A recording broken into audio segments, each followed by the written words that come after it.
হয়েছে? মা, আলমারিতে গহনাগুলো রেখেছিলাম, খুঁজে পাচ্ছি না। অন্য কোথাও রাখোনি তো? না মা, লকারেই তো রেখেছিলাম।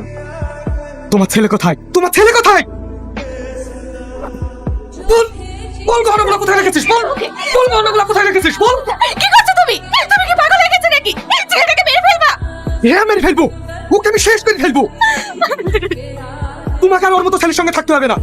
তুমি এখনই ব্যাগপত্রগুলো গুছিয়ে নাও, আমি আজই তোমাকে বাপের বাড়ি রেখে আসবো।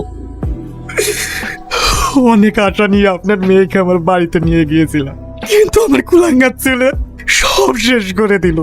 ওর মতো ছেলের সাথে থাকলে মেয়েটার জীবন শেষ হয়ে যাবে, তাই আপনার আমানত আপনার হাতেই তুলে দিয়ে গেলাম। স্নেহা, তুমি? হ্যাঁ আমি। বাড়িতে কেউ নেই? না। তোমার গহনাগুলো? আমার গহনা তুমি?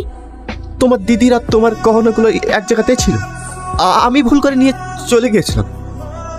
আসলে সেগুলো বিক্রি করে আমি তোমার মেডিকেলের ফিস জমা দিয়ে এসেছি।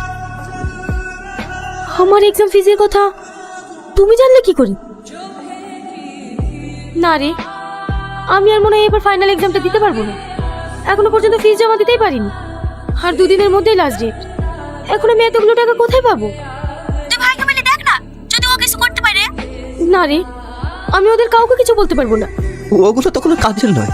তোমার দিদি চলে যাওয়ার সাথে সাথে ওগুলো অকেজ হয়ে পড়েছে, খালি খালি বাড়িতে পড়ে থাকবে। তার থেকে তোমার স্বপ্নটাই পূরণ হোক।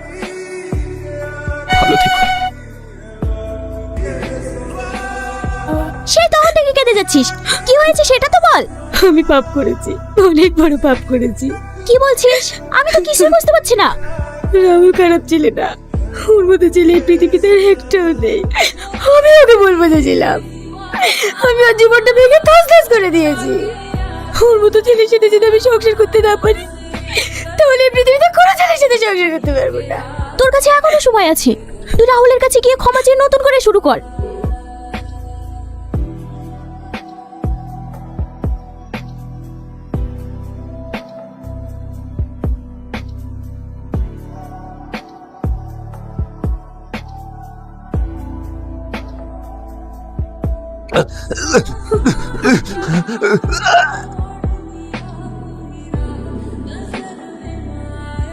না রাহুল, তুমি আমাকে ছেড়ে যেতে পারো না, কথা বলো না।